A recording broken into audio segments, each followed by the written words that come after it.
Olá pessoal, tudo bem? Bom dia para todos.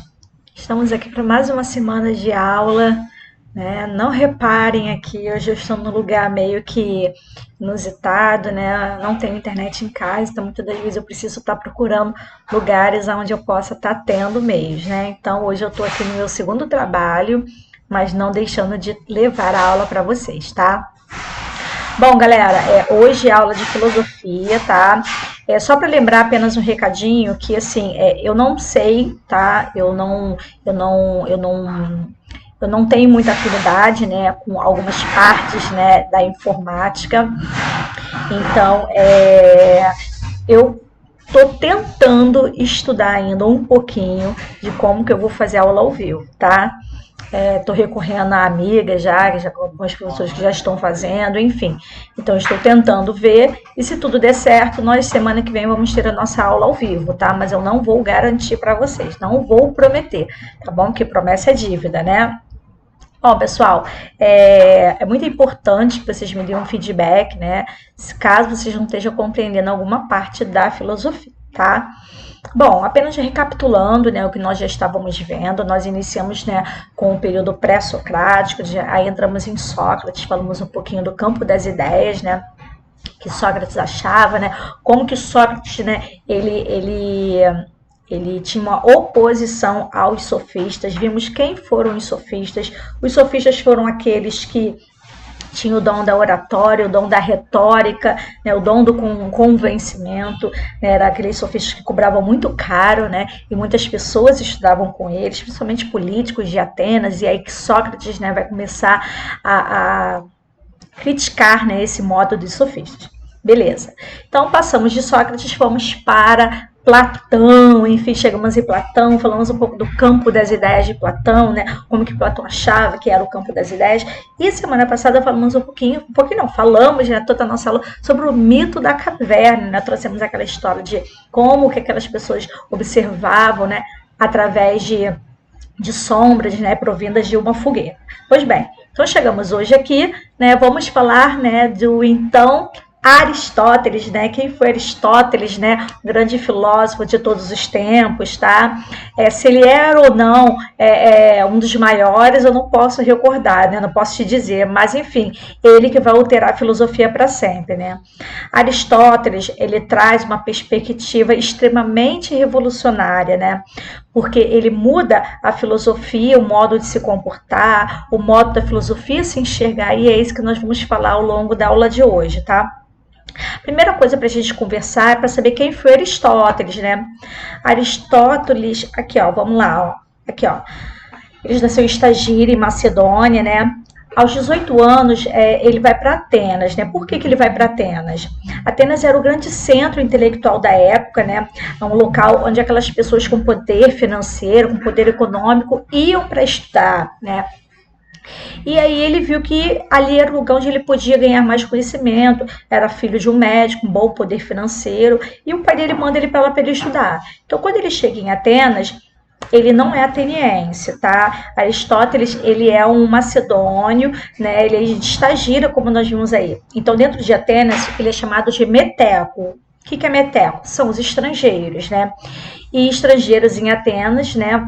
Eram homens livres, de liberdade, podiam estudar, por exemplo, mas eram homens sem direitos, né, políticos, né? Homens, podemos dizer, homens que não podiam, por exemplo, participar, né, de política, participar da ágora, participar da democracia ateniense. Acho que não tá dando para ouvir, não tá? Bom, ele vai ser aluno de Platão, vai estudar com Platão, né? Vai passar a vida inteira, né, grande parte da sua vida, né, sendo aluno da Academia Platônica, né, grandiosa Academia Platônica, e só vai abandonar a Academia Platônica quando seu mestre vir a falecer, né? Aristóteles é o maior discípulo de Platão, né? Apesar dele discordar muito, fruto, né, da obra platônica, né? Muitos discursos aristotélicos são discordando de Platão, mesmo assim, mesmo discordando tanto de Platão, ele nunca abandonou seu mestre, né? E isso é uma reflexão até para a gente muito interessante, né?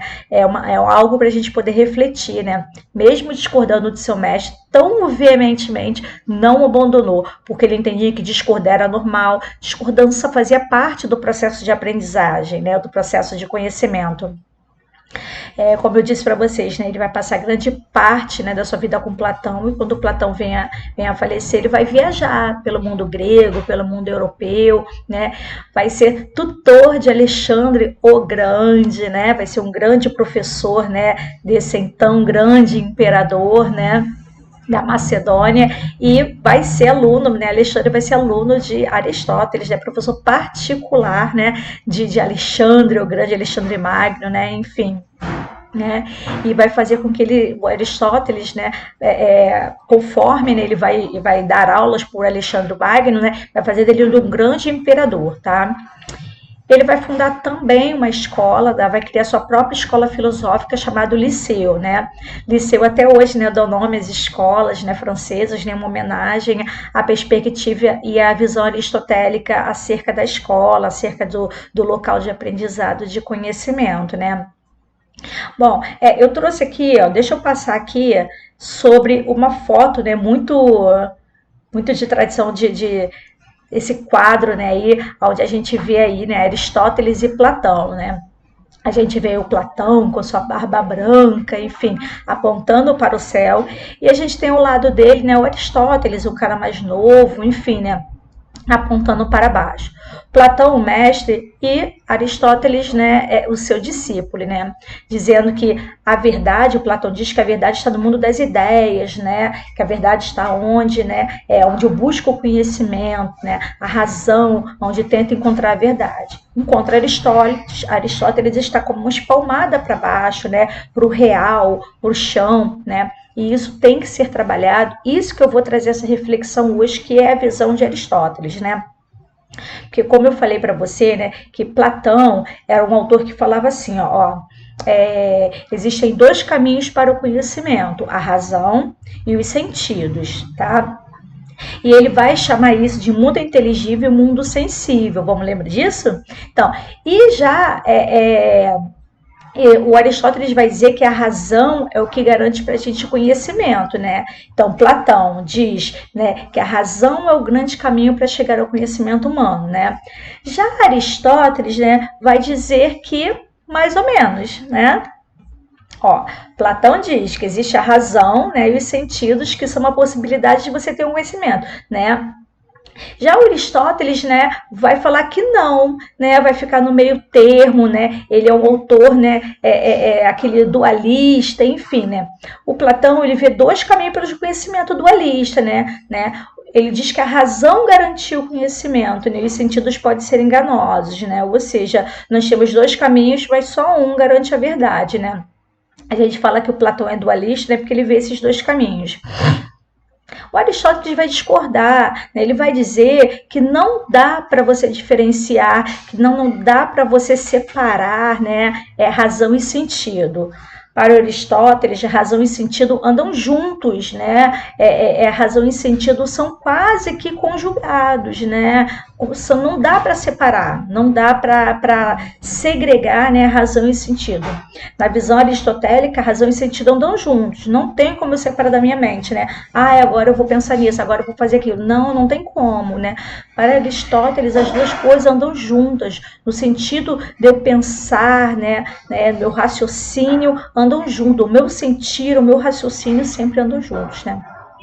Então, se Platão era um autor dualista, né, porque Platão tinha o conhecimento em duas partes, né, nós vamos ver Aristóteles pensando diferente, né? Aristóteles vai ser um autor monista. Por que monista? O conhecimento para ele é mono, é um só. Platão, dualista, dois. Aristóteles, monista, porque vem de um. E aí nós vamos entender, né, isso mais para frente. Deixa eu passar aqui, né?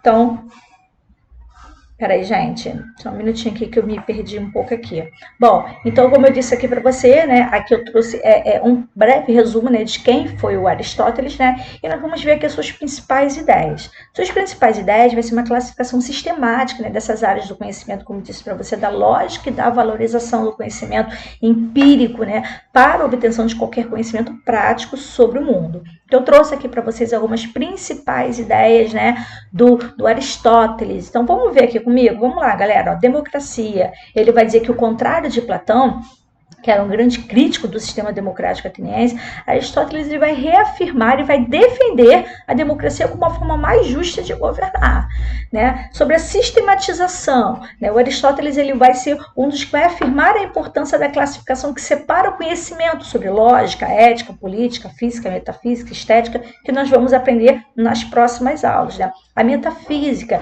o Aristóteles ele vai ser uma das principais referências no estudo da metafísica, né? E certamente vai ser a principal referência, né, sobre o assunto também da antiguidade, onde muito do que ele escreveu sobre a metafísica vai vir dos estudos, né, do seu grande mestre Platão. Questão da ética, né? Todos esses itens nós vamos estudar em próximas aulas, tá? Hoje eu vou fazer apenas um apanhado geral sobre Aristóteles, né? Sobre a vida dele e alguns pontos do seu pensamento. A questão da ética, né? A ética, segundo Aristóteles, né? Ela deveria ser guiada pela prudência, pela moderação. A lógica para eles é uma coisa exata, assim como a matemática, né? Que vai permitir o julgamento de forma de um enunciado, vai ser permitido perceber se ele faz sentido ou não. O empirismo, né? Pode-se dizer que Aristóteles vai ser o primeiro pensador a teorizar essa importância do conhecimento prático, né? Para o entendimento da verdade, entendimento do mundo. Enfim, o conhecimento da verdade deveria passar necessariamente por dois campos do nosso saber, o intelecto puro e os sentidos do campo. Lembrando que, como eu acabei de falar para você, a visão aristotélica ela é monoísta. Tá? Porque é uma única coisa, elas andam juntas. Daqui a pouquinho eu volto aqui, calma aí. Daqui a pouquinho eu chego aqui. Tá? Pera, voltei aqui de novo. Bom, então, só recapitulando, galera, o que eu tô falando aqui de Platão, só pra gente pensar bem aí, falando um pouquinho de Platão, tá, gente? Como eu disse pra vocês, tá? Ele vai ser de Platão, não, perdão, de Aristóteles, né? Bom, como eu falei pra você, né? Aristóteles vai ser né, dos caras que vai ser aluno de Platão, tá? Só que mesmo por isso ele vai discordar de algumas ideias fundamentais de Platão, mas ele não discordava, né? Ele só veio discordar mesmo depois que Platão morreu, tá? E aí o pensamento deles vão acabar se distanciando, né? O Platão, como eu disse para vocês, ele era dualista, ele via a existência de dois mundos, né? Aquele apreendido pelos sentidos, né? O mundo concreto e aquele que estava constantemente em mutação, que vai ser o outro mundo, que é o mundo abstrato, o mundo das ideias, o imutável, que era independente do tempo, né, e do espaço, né, e que acabava sendo acessível pelo intelecto, né? Já para Aristóteles, né, nós vamos ver que ele vai dizer que existe um único mundo, que é este em que vivemos. Só nele nós encontramos bases sólidas, né, para empreender investigações filosóficas, né, podemos dizer assim, né? E é através desse deslumbramento desse mundo que vai levar Aristóteles, né, a pautar as suas ideias, né, e a tentar entender o mundo cada vez mais. Aristóteles, galera, ele vai sustentar, né, o que está além da nossa experiência, né, que não pode ser nada para nós. Nesse sentido, né, ele não acreditava nas vias, razões para acreditar no mundo das ideias e nas ideias platônicas, né? Ele diz que para conhecer o mundo tinha que ser através da experiência, né? O que nós falamos ali do empirismo, né? É através da experiência, através do concreto, né? Que vai ser um desejo com o qual o Aristóteles ele vai se entregar apaixonadamente, podemos dizer assim, né? Ele vai descrever campos básicos da investigação da realidade, né? E vai dar nomes conhecidos, como eu pontuei para vocês. Ele vai dar nomes de lógica, de física, de política, de economia, psicologia, metafísica, meteorologia, enfim, a ética, enfim. Então, nós vamos ver que ele vai inventar termos técnicos, né, de disciplinas e que vai se manter o uso até hoje, né, como nós estamos vendo aí a questão de economia, psicologia, enfim. ok? Então vamos entender um pouco mais quando ele vai sistematizar essa lógica, quando ele vai definir as formas, né, de ver o mundo, né, essa forma monoísta dele, ok? Então vamos seguir aqui no nosso, né, aqui ó, aqui ó, como eu disse para vocês, né, aqui ó, vamos lembrar o seguinte, vamos lá galera, tá? Vamos lembrar o que a gente viu na última aula, ó. Platão, mundo inteligível, mundo sensível, tá?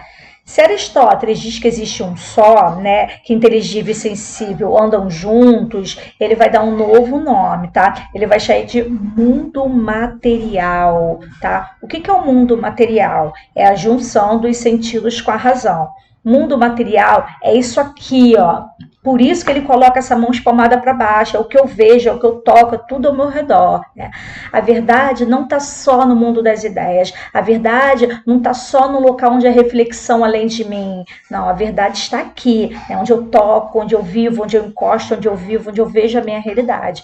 E essa que vai ser a grande revolução que Aristóteles vai trazer para nós na filosofia, essa nova perspectiva de ver a realidade. Ele não entende uma diferença entre razão e sentido, ele compreende isso como uma coisa só que nós vamos vir a chamar de um mundo material, né? Que é o mundo material, que é uma grande esfera de entendimento acerca da nossa realidade, né? Bom, e aí, né, deixa eu botar aqui, ó, preste atenção aqui, ó. Se Aristóteles diz para nós, se ele trabalha conosco, né, com a ideia de que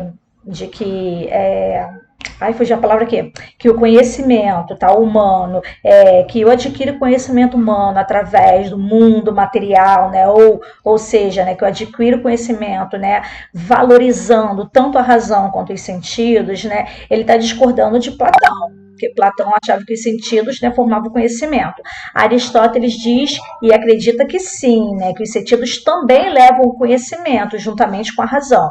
Aristóteles vai estar desenvolvendo para nós, mostrando em sua teoria como os sentidos são importantes, né? Como que os sentidos são relevantes. E ele vai dizer para a gente assim, olha, imagina uma panela fervendo no fogo, tá? Uma panela, galera.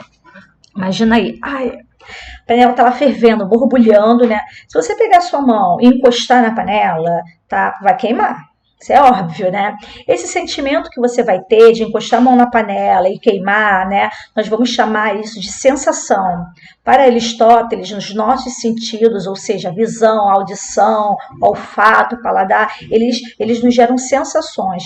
E essas sensações dentro de nós nos guardam memórias, né? Como assim memórias? Encostar a mão na panela, queima. Ou seja, né, eu tive uma sensação onde eu encostei a mão na panela, me queimei e guardei aquela sensação. A gente vai juntar, a gente vai chamar essa junção de experiência. Peraí, eu acho que eu... Peraí, galera. Deixa eu ver aqui, ó.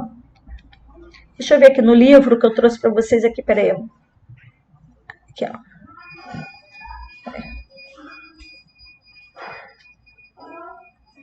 Desculpa, é aqui mesmo, galera. Porque eu estou um pouco perdida aqui, tá? Bom, e essas sensações vão ser geradas pelo nosso sentido. A gente tem a sensação, a gente guarda na memória, a junção, né, da sensação, do guardar a memória, vamos chamar de experiência, né? E ele vai dizer também, né, vai falar para nós que quando a gente tem essas experiências, né, que são muitas na memória, o tempo todo, a todo momento, né, nós tentamos pensar técnicas para melhorar nossa experiência, né? Nós tentamos pensar em desenvolver técnicas para melhorar a experiência que nós temos no nosso cotidiano. Então, por exemplo, vamos voltar para a panela quente. A panela está no fogo, fervendo, encostei a mão na panela, sensação de dor. Essa sensação me leva a uma memória de dor, né? A junção entre a sensação e a memória, nós vamos chamar de experiência, né? Se eu quero resolver essa experiência, né, uma forma melhor para mim, o que eu posso fazer? Eu posso pegar um pano de prato, eu posso botar uma luva e encostar na panela, e eu não vou me queimar. Isso vai se chamar de arte ou de técnica, né? O que é a arte ou a técnica? É uma solução, uma resolução daquela experiência que eu tive, né? Se aquela arte, aquela técnica que eu inventei gerar solução, isso é ciência, né? A técnica que eu inventei solucionou o problema, eu gerei uma ciência, né? A gente gerou a ciência, né? Olha só como é que é a ideia de Aristóteles, né? O que é gerar a ciência? É uma solução para os problemas do cotidiano. Então, olha como é que Aristóteles ele é bem genial, né? Mais de 2000 anos atrás. Ele está desenvolvendo conosco, né, uma metodologia de busca da ciência, né? Aristóteles, né, está desenvolvendo uma introdução do que naturalmente vai ser chamado de método científico, né? Ele está organizando uma ideia de que eu, através da experimentação, né, ou seja, através da minha experiência, eu consigo encontrar percepções científicas, né? Eu vou ter sensações que vão me gerar memórias, que vão me fazer gerar experiências, onde eu vou praticar técnicas diferentes para tentar solucionar e quando funcionar, eu desenvolvi uma ciência. É um método, né, indutivo e é um método que Aristóteles vai dizer que é uma tentativa de chegada, né, de desenvolvimento do conhecimento, gente. Então isso é genial, isso diferencia Aristóteles de outros, né, filósofos anteriores a ele, porque ele se coloca num patamar, né, em outro patamar, né, não é falando de futebol, enfim, né, é da perspectiva filosófica, né, de que ele está tentando fazer ciência de fato, né. O Aristóteles é um autor da filosofia, talvez o primeiro grande autor da filosofia preocupado com a ideia de comprovar, né, de ciência, né, do seu desenvolvimento, né. Ah, mas e o Platão, né? E o Sócrates também não era? Nós estamos falando de algo bem antigo, galera. Essas perspectivas estão sendo desenvolvidas pouco a pouco, né? Não é de um dia para a noite, né? Ninguém dorme e acorda pensou. Isso aí é o decorrer, é aos poucos que se desenvolve, né? E o Aristóteles vai ser um avanço muito grande no campo do conhecimento, tá? Aristóteles, né? Ele vai ser um dos fundadores da biologia, né? Ele tinha perspectiva, o pai dele era médico, então ele tinha perspectiva de querer entender os corpos humanos, ele dissecava corpos, né? Enfim, era o dia a dia dele, era como ele vivenciando, como que ele ia descobrir, ele abria corpos, né? Então ele via que essas técnicas eram importantes para conhecer o ser humano. Então ele foi muito mais que um filósofo, ele foi um biólogo, ele foi um cientista, ele foi um grande pensador do seu tempo e da sua época, beleza, galera? Bom, e aí nós temos que reparar uma coisa, né? Se Aristóteles, né, ele dá tanta importância assim para aquilo que a gente chama de mundo material, né? Se o Aristóteles dá tanta importância para isso, né, para que a gente chama de coisas materiais do nosso dia a dia, né? Então ele vai tentar entender o que são as coisas ao nosso redor. Né? Ele vai entender o que são as coisas à nossa volta, né? Eu vou te dar um exemplo, tá? Ó, essa caneta. Aqui, uma caneta muito famosa para todo mundo, enfim, a caneta aqui, ó, compacto, né? Essa caneta, ela é formada por uma série de coisas, mas vamos lá, tá? Essa caneta possui uma coisa que Aristóteles chamaria de causa material. O que é causa material do que a caneta é feita? Ela é feita de plástico, ela é feita de uma ponta metálica, ela é feita de tinta, ela é feita de uma série de coisas, né? A causa material é o que faz essa caneta, ok? Bom, causa formal. Causa formal são as características, né, que essa caneta possui, né? Ah, ela é uma caneta preta, ela é uma caneta de base transparente, ela é uma caneta que tem um furo aqui na tampa, uma caneta cilindra, deve ter mais ou menos uns 10 centímetros, enfim, eu sou muito boa aqui de contagem aqui, enfim. Então, são as características que ela possui, né? Essa caneta possui uma causa eficiente. O que é causa eficiente? É quem transformou, né, a matéria em caneta. Né? Ou seja, quem transformou o plástico, né, no metal e numa caneta. E aí, no caso, né, a causa eficiente vai ser sempre uma grande empresa, né, hoje em dia. Então, quem transformou, né, essa caneta foi a Compacto. Quem transformou o meu celular, né, quem é o causa motor? A Epson, né, a Apple, enfim, né. Agora, na época que Aristóteles escreve sua obra, não tinha essas grandes empresas, né? Ele é do mundo antigo, né? 2.400 anos atrás. Então, a causa eficiente, né, da época eram pessoas. Quem transformava, por exemplo, né, a moeda era o banco, quem transformava o metal em panela, o ferreiro, quem fazia roupa, né, era o alfaiate, enfim, né, nós vamos ver, né, essas transformações desse objeto, né. Então, todo objeto para Aristóteles tem uma finalidade. Para que ela serve? Aqui é a causa final. Ela serve para escrever. É a solução dela, escrever, tá? Vou te dar outro exemplo, tá? Um mouse. que é o mouse que eu estou utilizando para fazer essa aula. Esse mouse, ele tem uma causa material, do que ele é feito. Ele tem plástico, ele tem borracha, ele tem compostos eletrônicos, enfim, né? A causa material é a matéria, né, do que ele é feita, né? Qual é a causa formal, né? Ele é rosa, ele tem um sensor bem pequeno, né, tem 2 botões, né, é a causa formal, as características que ele possui, né, ele possui uma causa eficiente, né, que é a marca que fez ele, que é a empresa que fez ele, tá, e eu não vou falar o nome aqui não, vou fazer propaganda, ok?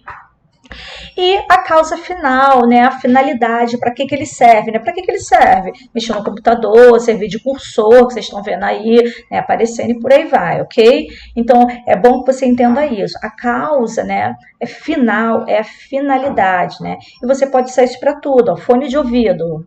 O fone de ouvido que eu estou usando, causa material, compostos eletrônicos, plástico, né, fio, enfim. Causa formal, aqui, branco, grande, com fio, né? Enfim, tem um microfone para vocês me ouvirem melhor, enfim. Causa eficiente é a marca, a indústria que o fez, no caso aqui. E causa final, ouvir música, ouvir áudios, enfim, por aí vai, né? Então, Platão não fazia isso. Por que Platão não fazia isso e Aristóteles fez, né? Platão só estava preocupado com o mundo das ideias, o mundo sensível. Aristóteles está preocupado com o mundo material, que eu vejo, que eu toco, que eu vejo que está ao meu redor. Então, ele quer valorizar o mundo material, e se ele quer valorizar o mundo material, consequentemente, ele quer entender a origem das coisas que estão ao nosso redor, né? Tá? Último exemplo, a gente tem aqui o álcool gel, né? Esse álcool gel aqui, qual é a causa material, né? Plástico, né? Álcool, né? Causa formal, características, né? Frasquinho transparente, pequeno, enfim, né? E por aí vai, né? Qual é a causa eficiente, né? Higienizar as nossas mãos, ou então limpeza. E a causa final, né? Para que serve, né? Ele serve para desinfectar, enfim, né? Então, tudo tem as 4 causas, né? Todo objeto tem essas 4 causas, todos têm, ok? Beleza? Aí você tem que entender que o material é o que constitui aquele objeto, né? Do que ele é feito, ok? E a causa formal é as características, né? As características do objeto, tá? A causa motor é o fabricante, né? O fabricante, no caso aqui, é uma marca, é uma indústria, tá? E a causa final é a utilidade para que ele serve, ok? Então, para vocês entenderem melhor. Ok, pessoal? Beleza? Tô falando um pouquinho rápido? Acho que não, né? Então, continuando aqui, deixa eu passar aqui o slide. Vamos lá, galera. Aqui, ó. Chegamos numa outra parte no conteúdo de Aristóteles, né, que a gente fala em relação, né, a ato e potência, né? Ato e potência eu vou entrar num outro momento com vocês, tá, galera? Eu não vou entrar agora não, tá? Bom, eu vou falar num outro momento com vocês. Hoje eu vou continuar falando aqui, né, do que difere um do outro, né? O que difere, como eu já acabei de falar aqui para você, né? O Platão, ele é um dualismo, né, onde ele pensa, né, a questão da razão, né, o mundo das ideias, o mundo sensível, e Aristóteles vai ser o monoísmo, onde ele fala, né, que essas duas têm que andar, a razão e o sentido precisam andar juntos. Então você precisa compreender, anotar, grifar isso daí. Platão, dualismo, e Aristóteles, monoísmo, ok? Bom, isso aqui é analisando novamente, por último, né, como nós vimos aqui, essa questão, né, dessa grande obra aí, dessa grande pintura, né, onde a gente faz, né, a diferença. Bom, eu já expliquei para vocês, né, o Platão Barbudo, ele está apontando para o mundo das ideias, onde ele acha que ali que era a causa de todo o conhecimento, né. Já Aristóteles, ele fala que não, ali, ó, ele está com uma mão pautada aqui para baixo, dizendo que, na verdade, é tudo que está ao nosso redor, ao nosso sentido, o que a gente toca, o que a gente vê, enfim. Então, eu vou ler isso aqui para vocês, ó. A atitude dos dois pensadores na pintura ela é emblemática. Ela apresenta as diferenças entre suas ideias quanto ao conhecimento empírico e metafísico, pois Platão aponta o dedo para cima como quem quer dizer que o conhecimento está no mundo das ideias, enquanto segura o seu diálogo Timeu, né, que fala da formação da natureza no plano ideal. Né, no caso, é o livro que ele está aí, tá, gente? E no plano material imperfeito. Já Aristóteles, por sua vez, com a mão espalmada assim para baixo, ele segura o seu livro, que é o livro Ética, né? E parece sinalizar que se deve olhar para o mundo prático, sensorial, material, tudo que se vê, tudo que se toca, tudo que está ao seu redor, tudo que está à sua frente, ok? E a gente finalizou aqui, galera. Bom, então, como eu falei para vocês, hoje a aula ia ser bem curtinha, eu não ia me estender muito, como eu falei, eu ia entrar só um pouquinho realmente falando aqui um pouco só de de Aristóteles, entendeu? Não ia como é que se diz? me estender muito, né? Então vamos lá, só para a gente fazer uma breve recapitulação, tá? Para Aristóteles, uma coisa é o que é devido à sua forma, tá? Como ele vai entender essa expressão aí, tá? Ele vai entender como a coisa, né? Coisa, tudo que se vê, tudo que se pega, a causa de algo ser aquilo que é. Ele vai dizer que, na verdade, né, essa causa, ela se distingue por 4 causas diferentes, essas coisas do nosso mundo, como eu coloquei lá para você. Causa material, causa eficiente, causa formal e causa final. Causa material, do que... Deixa eu voltar lá o slide para a gente... Aqui, ó, causa material, né, do que é feita, né, causa eficiente, o que fez a coisa, causa formal, o que lhe dá forma, causa formal, causa final, né, o que lhe deu a forma, enfim, né, que eu coloquei aí, ó, do que ela é feita, características, causa, motor, quem fez e a finalidade, né. Bom, como eu disse para vocês, embora o Aristóteles ele não seja materialista, né, a sua explicação, né, do nosso mundo, né, é uma explicação concreta, né, ele vai ser a sua essência, né, a essência dele de qualquer objeto é a sua função, né, ele dizia que o olho, né, se o olho tivesse alma, estaria, né, este seria o olhar, né, se um machado tivesse alma, esta seria o cortar, né, enfim. Tá? Semana que vem nós vamos falar um pouquinho, né, sobre a questão ética e política de Aristóteles, ok, galera? Bom, vou encerrar por aqui, tá? Meia horinha de aula já tá bom para não ficar muito cansativos e vou deixar um exercício aí para vocês poderem estar fazendo, tá bom? Para complementar o seu tempo de aula, tá bom? Galera, fiquem com Deus, semana que vem estaremos aqui falando um pouco mais de Aristóteles, tá bom? Tchau, tchau!